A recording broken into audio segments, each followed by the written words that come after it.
Assalamualaikum warahmatullahi wabarakatuh. Kami dari kelompok 7 ingin mempresentasikan hasil diskusi kami dalam mata kuliah Dasar-Dasar Ilmu Pendidikan dan dosen pengampu Ibu Fevi Sunarti MPD dengan topik penyelenggaraan sistem pendidikan nasional. Kami dari kelompok 7 yang beranggotakan saya sendiri, Nindi Canisa Putri dengan NIM 2200633 dan rekan saya. Dengan saya Triwahyuni dengan NIM 22075116. Rekan saya selanjutnya. Saya Mutia Khairan dengan NIM 22006089. Dan rekan saya selanjutnya yaitu Esa Putri Mayomi dengan NIM 22075115. Baik, di sini saya akan memaparkan pembagian topik pembahasan yang akan dipaparkan oleh kelompok kami. Yaitu ada 3 topik utama. Yang pertama, jalur, jenjang, dan jenis pendidikan. Yang kedua, standar pendidikan nasional. Dan topik yang ketiga yaitu dasar, fungsi, tujuan, dan prinsip pendidikan nasional. Untuk topik pembahasan jenjang pendidikan akan saya paparkan sendiri. Bisa di next.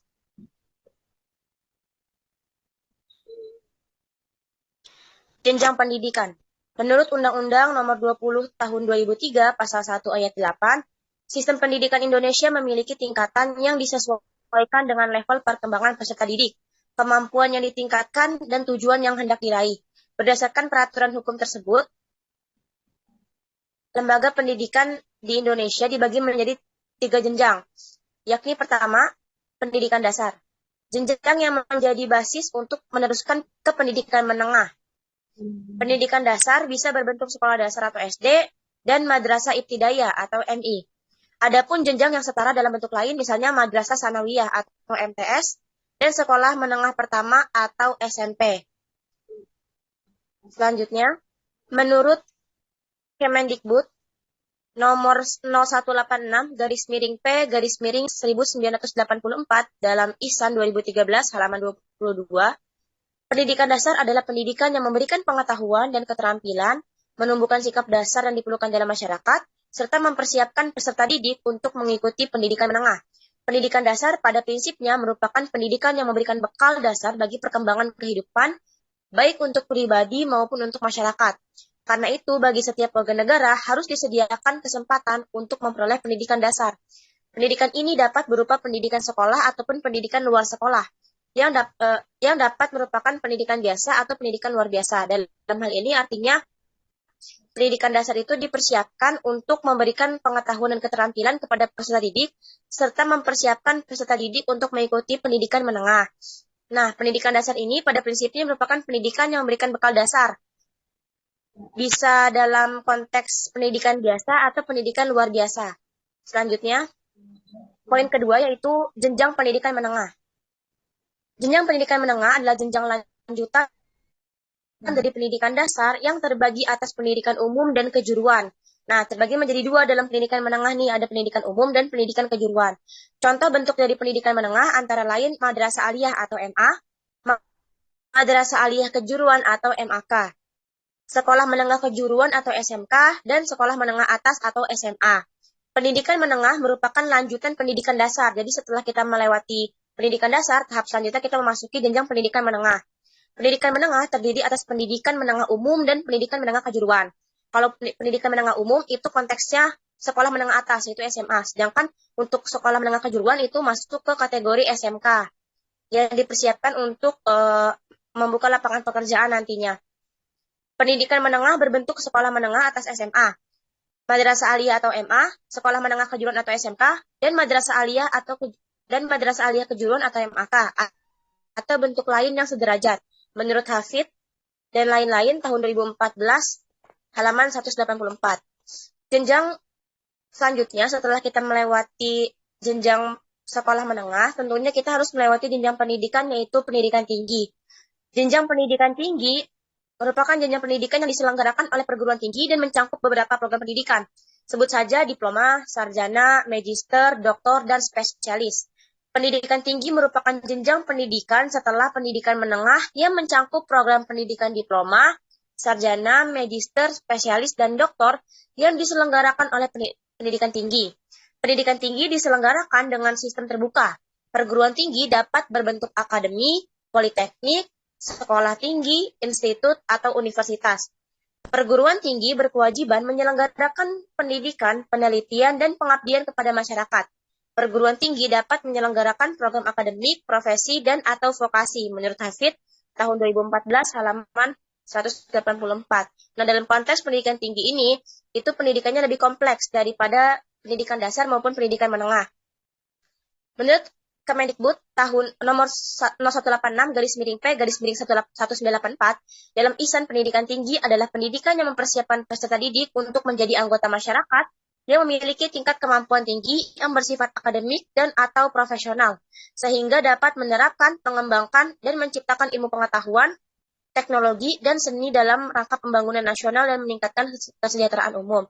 Dalam hal ini, bagi peserta didik yang sudah melewati jenjang perguruan tinggi, artinya telah dipersiapkan secara matang di perguruan tinggi untuk kemudian terjun ke masyarakat atau ke dunia kerja dan berkontribusi untuk membangun iklim masyarakat yang unggul. Selanjutnya,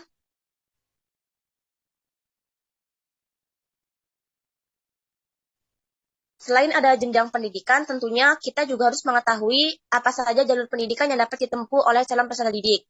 Nah, dalam jalur pendidikan ini, dalam topik jalur pendidikan akan dipaparkan oleh rekan saya. Kepada Tri, dipersilakan. Jalur pendidikan. Yang pertama ialah pendidikan formal. Menurut Undang-Undang Sisdiknas Nomor 20 Tahun 2003 Bab 1 Pasal 1 Ayat 11 mengatakan bahwa pendidikan formal adalah jalur pendidikan yang terstruktur dan berjenjang yang terdiri atas pendidikan dasar, pendidikan menengah, dan pendidikan tinggi. Pendidikan formal adalah pendidikan yang berstruktur, mempunyai jenjang dalam periode waktu tertentu, dan berlangsung dari SD sampai universitas dengan cakupan di samping bidang studi akademis umum. Juga berbagai program khusus dan lembaga untuk latihan teknis lapangan. Yang kedua ialah pendidikan non formal. Pendidikan non formal merupakan mekanisme yang memberikan peluang bagi setiap orang untuk memperkaya ilmu pengetahuan dan teknologi melalui pembelajaran seumur hidup. Pendidikan non formal adalah setiap kesempatan di mana terdapat komunikasi yang teratur dan terarah di luar sekolah. Yang ketiga ialah pendidikan informal. Livingstone tahun 1998 sebagaimana dikutip oleh Elis Sudia Permana mendefinisikan pendidikan informal adalah setiap aktivitas yang melibatkan pursuit pemahaman, pengetahuan atau kecakapan yang terjadi di luar kurikulum lembaga yang disediakan oleh program pendidikan, kursus atau lokakarya. Pembelajaran informal bisa terjadi di setiap konteks di luar kurikulum lembaga. Hal ini dibedakan dari persepsi harian dan sosialisasi umum dengan identifikasi kesadaran diri individu tentang aktivitas sebagai pembelajaran bermakna. Hal mendasar dari pendidikan informal atau tujuan, isi, cara, dan proses pemerolehan lamanya, evaluasi hasil dan aplikasi ditentukan oleh individu dan kelompok yang memilih terlibat di dalamnya. Tanpa kehadiran seorang instruktur yang memiliki otoritas secara melembaga.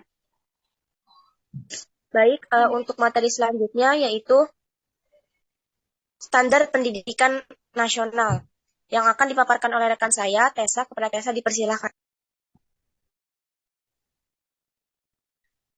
Standar pendidikan nasional. Standar pendidikan nasional merupakan kunci untuk mewujudkan sistem pendidikan yang bermutu. Standar nasional pendidikan adalah kriteria minimal tentang sistem pendidikan di seluruh wilayah hukum Negara Kesatuan Republik Indonesia. Untuk mewujudkan cita-cita luhur tersebut, pemerintah menetapkan 8 standar nasional pendidikan Indonesia yang menjadi pedoman bagi pendidik dan tenaga kependidikan untuk menyusun kemampuan dan membentuk watak serta peradaban bangsa yang bermartabat dalam rangka mencerdaskan kehidupan bangsa. Berikut ini penjelasan standar nasional pendidikan Indonesia. Yang pertama yaitu standar kompetensi lulusan. Standar kompetensi lulusan untuk satuan pendidikan dasar dan menengah digunakan sebagai pedoman penilaian dalam penentuan kelulusan peserta didik. Standar kompetensi lulusan tersebut meliputi standar kompetensi lulusan minimal satuan pendidikan dasar dan menengah, standar kompetensi lulusan minimal kelompok mata pelajaran dan standar kompetensi lulusan minimal mata pelajaran. 2. Isi standar. Standar isi mencakup cakupan materi minimal dan tingkat kompetensi minimal untuk mencapai kompetensi lulusan minimal pada jenjang dan jenis pendidikan tertentu. Standar isi tersebut membuat kerangka dasar dan struktur kurikulum, bahan ajar, kurikulum tingkat satuan pendidikan, dan kalender pendidikan. Proses 3. Standar proses. Proses pembelajaran pada satuan pendidikan disusun secara interaktif, inspiratif, menyenangkan, menantang, memotivasi, serta peserta didik untuk berpartisipasi aktif, serta memberikan ruang yang cukup bagi prakarsa, kreativitas, dan kemandirian sesuai dengan bakat, minat, dan perkembangan fisik, serta psikologis peserta didik. Selain itu, dalam proses pembelajaran, pendidik memberikan keteladanan. Setiap satuan pendidikan melakukan perencanaan proses pembelajaran, pelaksanaan proses pembelajaran, penilaian hasil pembelajaran, dan pengawasan proses pembelajaran untuk terlaksananya proses pembelajaran yang efektif dan efisien. 4. Standar pendidik dan tenaga kependidikan. Pendidik meliputi pendidik pada TK, RA, SD, MI, SMP, MTS, SMA, MA, SDLB, SMPLB, atau SMALB, SMK, MAK, satuan pendidikan paket A, paket B, dan paket C, dan pendidik pada lembaga kursus dan pelatihan. Tenaga kependidikan meliputi kepala madrasah sekolah, pengawas satuan pendidikan, tenaga administrasi, tenaga perpustakaan, tenaga laboratorium, teknisi, pengelola kelompok belajar, pamong belajar, dan tenaga kebersihan. Yang kelima yaitu standar sarana dan prasarana. Setiap satuan pendidikan wajib memiliki sarana yang meliputi perabot, perabotan pendidikan, media pendidikan, buku dan sumber belajar lainnya, bahan habis pakai, serta perlengkapan lain yang diperlukan untuk menunjang proses pembelajaran yang berkelanjutan. Setiap satuan pendidikan wajib memiliki prasarana yang meliputi lahan, ruang kelas, ruang pimpinan satuan pendidikan, ruang pendidik, ruang tata usaha, ruang perpustakaan, ruang laboratorium, ruang bengkel kerja, ruang unit produksi, ruang kantin, instalasi daya dan jasa, tempat berolahraga, tempat beribadah, tempat bermain, tempat berkreasi, dan ruang atau tempat lain yang diperlukan untuk menunjang proses pembelajaran yang teratur dan berkelanjutan. Yang keenam, standar pengelolaan pendidikan. Standar pengelolaan terdiri dari 3 bagian, yaitu standar pengelolaan oleh satuan pendidikan, standar pengelolaan oleh pemerintah daerah, dan standar pengelolaan oleh pemerintah. Yang ketujuh, standar pembiayaan pendidikan. Pembiayaan pendidikan terdiri atas biaya investasi, biaya operasi, dan biaya pribadi. Apa yang termasuk dalam satuan pendidikan meliputi biaya penyediaan sarana dan prasarana, pangan sumber daya manusia, dan modal kerja tetap. 8. Standar penilaian pendidikan. Penilaian pendidikan pada jenjang pendidikan dasar dan menengah terdiri atas penilaian hasil belajar oleh pendidik, penilaian hasil belajar oleh satuan pendidikan, penilaian hasil belajar, dan penilaian hasil belajar oleh pemerintah. Penilaian pendidikan pada jenjang pendidikan tinggi terdiri atas penilaian hasil belajar oleh pendidik dan penilaian hasil belajar oleh satuan pendidikan tinggi. Penilaian pendidikan pada jenjang pendidikan tinggi sebagaimana dimaksud di atas diatur oleh masing-masing perguruan tinggi sesuai peraturan perundang-undangan yang berlaku.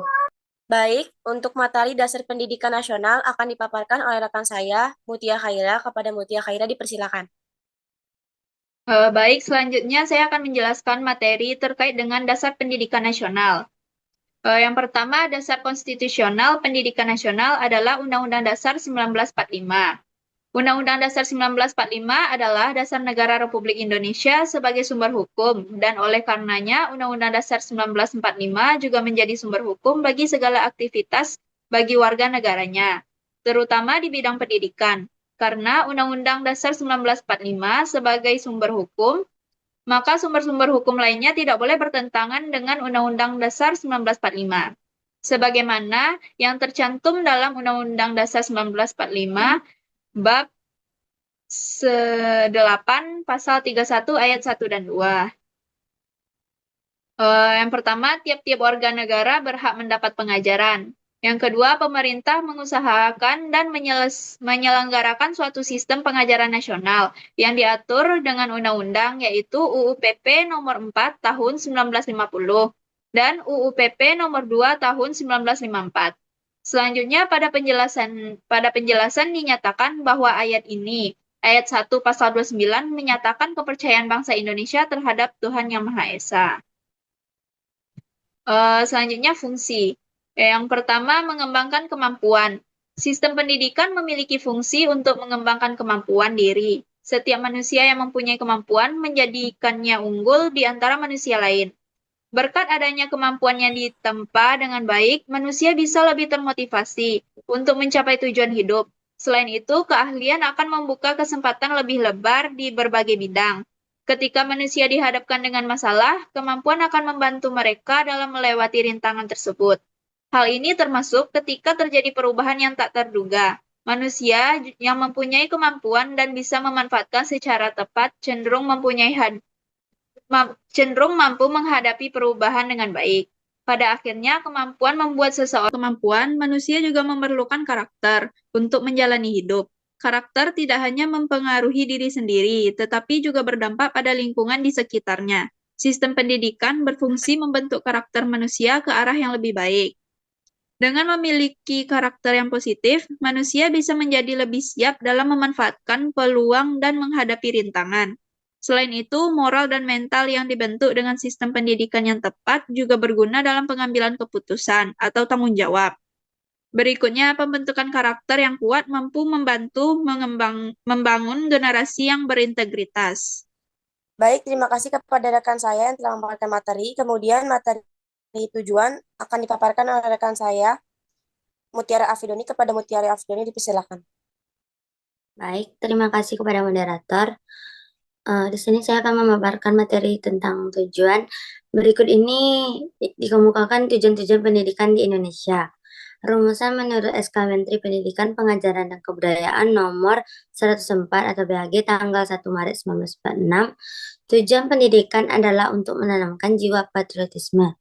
Menurut Undang-Undang nomor 4 tahun 1950, Undang-Undang Pendidikan dan Pengajaran, tujuan pendidikan dan pengajaran adalah membentuk manusia susila yang cakap dan warga negara yang demokratis serta bertanggung jawab tentang kesejahteraan masyarakat dan tanah air.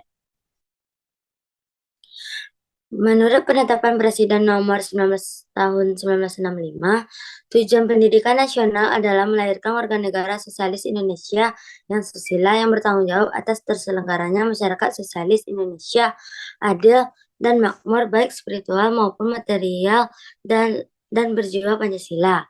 MPRS nomor 2 tahun 1966, tujuan pendidikan ialah mendidik anak ke arah terbentuknya manusia yang berjiwa Pancasila dan bertanggung jawab atas terselenggaranya masyarakat sosialis Indonesia yang adil dan makmur. Selanjutnya, rumusan tujuan pendidikan menurut ketetapan MPRS nomor 27 tahun 1966, tujuan pendidikan ialah membentuk manusia Pancasila sejati berdasarkan ketentuan yang dikehendaki oleh Undang-Undang Dasar 1945. Selanjutnya, prinsip pendidikan nasional. Sesuai Undang-Undang 20 tahun 2003 tentang Sisdiknas, ada 6 prinsip ketentuan diatur pada bab 2 pasal 4 yang diuraikan dalam 6 ayat. 1. Pendidikan diselenggarakan secara demokratis dan berkeadilan serta tidak diskriminatif dengan menjunjung tinggi hak asasi manusia, nilai keagamaan, nilai kultural, dan keberagaman bangsa. 2. Pendidikan diselenggarakan sebagai satu kesatuan yang sistematik dengan sistem terbuka dan multimakna. Yang ketiga, pendidikan diselenggarakan sebagai satu proses pembudayaan dan pemberdayaan peserta didik yang berlangsung sepanjang hayat. 4. Pendidikan diselenggarakan dengan memberi keteladanan, membangun kemauan, dan mengembangkan kreativitas peserta didik dalam proses pembelajaran. 5. Pendidikan diselenggarakan dengan mengembangkan budaya membaca, menulis, dan berhitung bagi segenap warga masyarakat. Dan terakhir, 6, pendidikan diselenggarakan dengan memberdayakan semua komponen masyarakat melalui peran serta dalam penyelenggaraan dan pengendalian mutu layanan pendidikan. Sekian saya kembalikan kepada moderator. Baik, untuk daftar pustaka, yaitu dari Livingstone tahun 1998 dalam Elisudia Permana dengan judul Pendidikan Informal, Reposisi, Pengakuan, dan Penghargaan, Bandung, jurusan Pendidikan Luar Sekolah FIP UPI. Dalam Mulyati AM tahun 2007, dalam Rasto tahun 2012, Pendidikan Kejuruan, Pendidikan Ekonomi dan Bisnis, Universitas Pendidikan Indonesia. Oleh Prosser dan Quigley tahun 1950 dalam Rasto tahun 2012, Pendidikan Kejuruan, Bandung, Fakultas Pendidikan Ekonomi dan Bisnis, Universitas Pendidikan Indonesia. Dalam Rasto tahun 2012 dengan judul Pendidikan Kejuruan, Bandung, Fakultas Pendidikan Ekonomi dan Bisnis, Universitas Pendidikan Indonesia. Dalam Soeharto 1988 dalam Rasto tahun 2012, Pendidikan Kejuruan, Pendidikan Ekonomi dan Bisnis, Universitas Pendidikan Indonesia. Kemudian juga bersumber kepada Undang-Undang Nomor 20 Tahun 2003 tentang Sistem Pendidikan Nasional dan dalam buku Yusuf Enoch tahun 1995 dengan judul Administrasi dan Supervisi Pendidikan, Jakarta IKIP.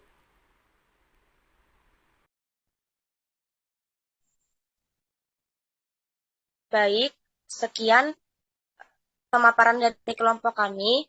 Kurang lebihnya mohon maaf. Wassalamualaikum warahmatullahi wabarakatuh. Waalaikumsalam warahmatullahi wabarakatuh.